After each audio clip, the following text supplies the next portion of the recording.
কি করবো? আমি এক ট্রাক খাওয়া আনছি, ওটা ওইখানে যাচ্ছি, তার আগে আমি এটা দিয়ে এটা কিসের? এটা আমার মা জমাইতো, মারা গেছে 4 বছর আগে, সে মারা গেছে। আমি জানি না এটার মধ্যে কি আছে, আছে অনেক কিছুই আছে, কি আছে আমি জানি, এটা আমি দিয়ে গেলাম।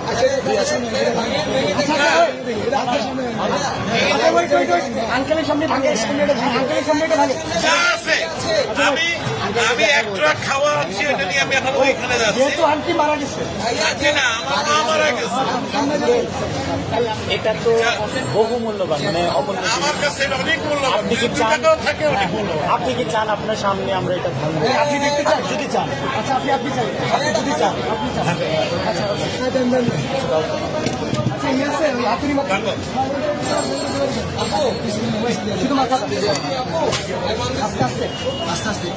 বাচ্চারা দেয় সাইকেলের পয়সা, আমার বয়স কিন্তু 65।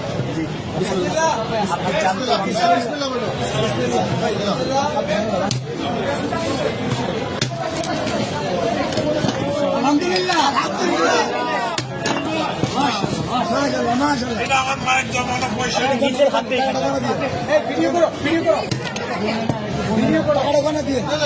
বলতে হবে না, আপনি এখানে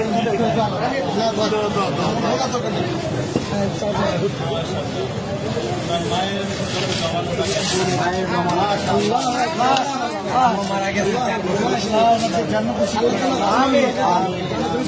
জন্য দোয়া করবেন, এটা আমার বড় ভাই। ছেলে খেলা দেখে তোমরা এটাকে সদ্ব্যবহার করবে, এই আশায় আমি আছি। ইনশাআল্লাহ আমাদের জন্য দোয়া করবেন। নিশ্চয়ই আল্লাহ আপনার নিশ্চয়ই। আঙ্কেল, আপনাকে ধন্যবাদ আমাদের বৈষম্য বিরোধী ছাত্র আন্দোলনের উপর ভরসা রাখার জন্য। আপনার মৃত মায়ের মহামূল্যবান এই জমানো টাকা আমাদেরকে ডোনেট করার জন্য আপনাকে অসংখ্য অসংখ্য ধন্যবাদ। আমরা আপনার প্রতি চিরকৃতজ্ঞ এবং ঋণী থাকবো। আপনার আমাদেরকে অনেক মায়ের জন্য আমাদের সবসময় দোয়া থাকবে। Wish you all the best. Thank you so much. আমি কিন্তু একজন প্রবাসী, আমি এখন ওইখানে একটা ট্রাক মাল আছে, কিন্তু আমি নিয়ে আসছি, এখানে তো অন্য টাকা নাই, আমি এখন ওইখানে ভাই আঙ্কেলকে টিস্যু দিন।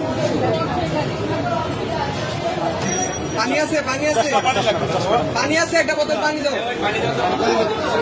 আঙ্কেল আঙ্কেল আমাদের থেকে এক বোতল পানি নিয়ে যান, আমাদের জন্য এক বোতল পানি দাও আঙ্কেল, এটা আমাদের পক্ষ থেকে আপনার জন্য গিফট। আসসালামু আলাইকুম।